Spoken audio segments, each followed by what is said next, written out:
Good morning. This is Rashad Mitchell coming to you live from my YouTube channel as I continue on my part series. The week that was College Football History and Review, the 1967 college football season. Today I'll be talking about the games that were played during week 2 of September 23rd, 1967. Week 2. Let's get into it. Now, Army beat Virginia 26-7.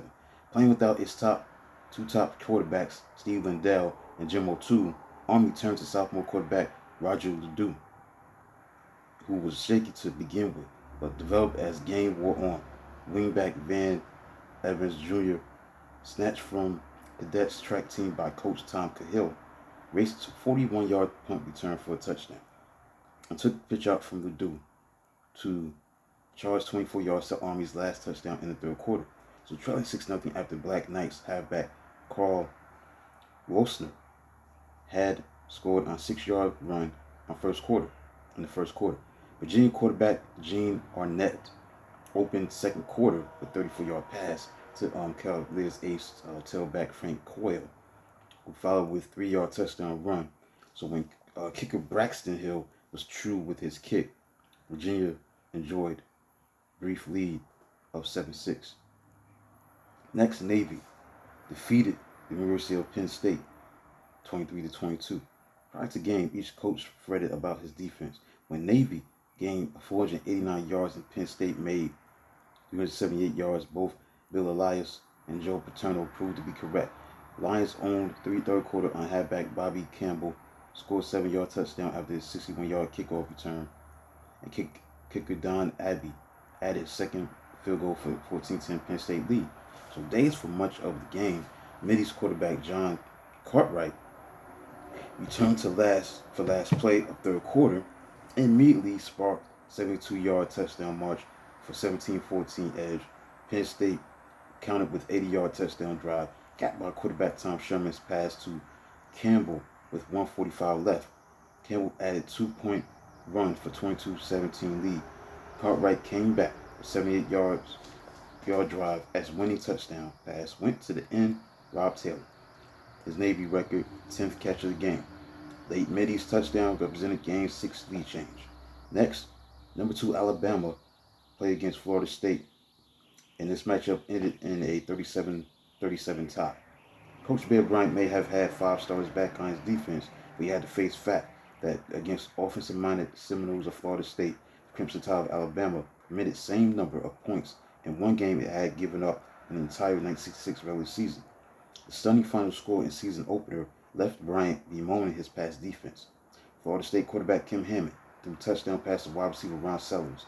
Defensive back Walt Sumner added 75-yard punt touchdown return for 14-0 lead. Quarterback Ken Stabler quickly put Tide ahead for 15-14 on a touchdown run and 51-yard touchdown pass to wide receiver Dennis Holman.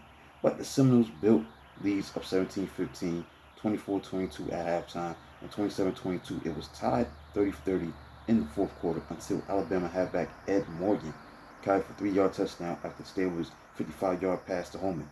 Hammond, who had 280 yards passing in the air, quickly passed FSU 65 yards, capping it with an 8-yard touchdown to halfback Bill Mormon. Coach Bill Peterson opted for tying kick that ended Alabama's 17-game winning streak because I wasn't going to mess up 60 minutes of great effort by failing on a 2-point try. Next, Louisiana State beat Rice 20-14. Quarterback Robbie Shelton, who was 14 of 23 for 248 yards and a touchdown, ran 23 times for 103 yards rushing, had a magnificent game for Rice, but it would end badly for him with shoulder separation on the fourth quarter touchdown run. Shelton's 38-yard touchdown pass to wide receiver Larry Davis provided first half's only score, but LSU tallied 2 touchdowns in third quarter. On fourth down at the 2-yard line, the Tigers running back Frank Matty appeared to tie the score at 7-7 on a wild run in the third quarter. A quarterback holder, Nelson Stokely, who had made runs of 4, 15, 16, 8, and 3 yards on the drive, couldn't control snap for kick attempt. So Owls halfback Lester Lehman lost fullback shortly after the ensuing kickoff, and quick line LSU halfback Tommy Allen zipped 13 for 11 yards last run for touchdown and 13-7 lead. Shelton's short passes picked apart the Tigers' defense in fourth quarter. Split back Dan Van Winkle had 5 catches for 113 yards receiving, swept away for 56-yard pass play, and Shelton soon scored on his ill-fated 15-yard touchdown. Trailing 14-13 with 3:21 left in the fourth quarter, LSU had to go 75 yards to win. Stokely hurled a 32-yard pass to wide receiver Tommy Morrell to set up halfback Lynn Smith's winning 7-yard burst through left tackle with 29 seconds left. Michigan beat Duke by a score of 10-7. Michigan beat Duke by a score of 10-7. After taking opening kickoff, Duke zoomed to Wolverine's 1-yard line, only to lose fumble. Blue Devils scored on their second possessions late in the first quarter. Quarterback Al Water used halfback Frank Ryan on 5 of 6 runs to travel 31 yards. Touchdown coming on 4-yard pitch-out run by Ryan around right in. Now Duke defensive back Andy Beath was a one-man game as he stopped 3 Michigan threats by making 2 goal line interceptions in the first half and recovering fumble in the fourth quarter.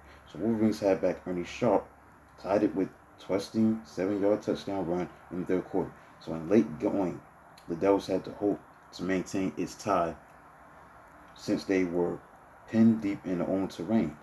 Punter Bob Baglian punted out to his 49-yard line in the final minute, and Michigan quarterback Dick Vidmer quickly pitched passes to Sharp, halfback Ron Johnson got it for 23 yards.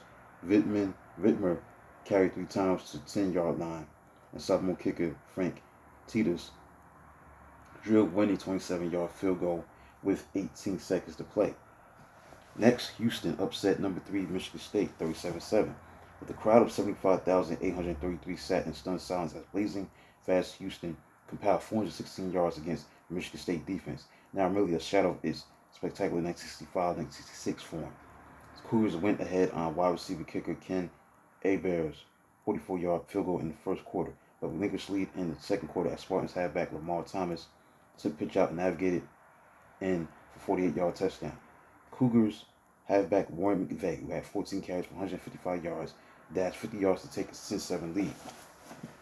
When rattled Spartans failed to score with 2-yard line at the end of half, Houston was ready to explode for 27 points in the second half. Quarterback Dick Woodall threw touchdown bombs to wide receiver Hebert for 77 yards and halfback Don Bean for 75 yards. Defensive back Mike Simpson wrapped up scoring parade with late 59-yard interception for a touchdown. Next, Kentucky lost to Indiana 12-10. 12-10 was the final score between Indiana and Kentucky. Northwestern upset number 8 Miami by a score of 12-7. Miffed over Miami newspaper article that called them Patsies. Wildcats came from behind on fourth quarter gift to upset Miami. Little defensive back Dennis White blanketed Hurricane receivers.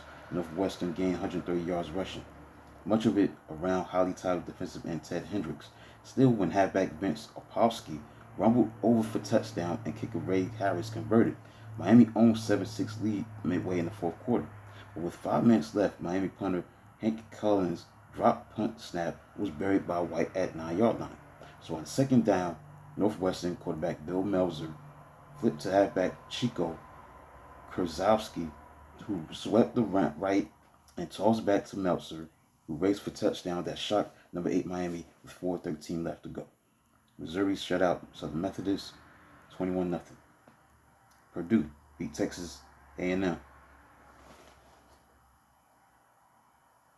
24-20.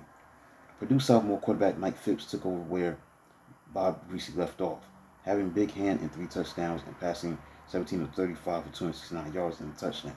After halfback Bob Baltzell caught 35-yard touchdown, halfback Leroy Keys by stole from 1-yard line for a 14-3 second quarter lead, Phipps was picked off by Texas A&M defensive back Bill Hobbs, who dashed 25 yards for the score.